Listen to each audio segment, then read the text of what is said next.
ज्या घरामध्ये लहान मुलं आहेत, बहीण भावंड आहेत, त्यांच्यामध्ये भांडणं ही होतच असतात आणि आपण त्यांना जितकं सांगू की तुम्ही भांडू नका, तितकं ते जास्त भांडत राहतात. मग आपण काय करणं गरजेचं आहे हे आपण बघूयात. एक तर त्यांच्यामध्ये होणारी भांडणं हा त्यांच्या वाढीचा एक भाग आहे आणि त्या भांडणांमधून सुद्धा ती मुलं बऱ्याच गोष्टी शिकत असतात. तर त्या कोणत्या गोष्टी?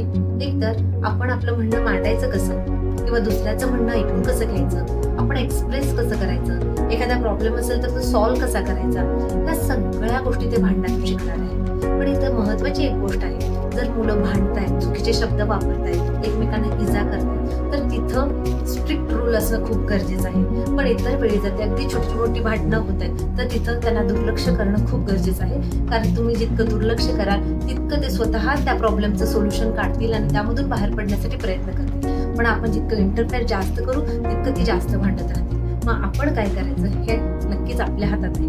धन्यवाद.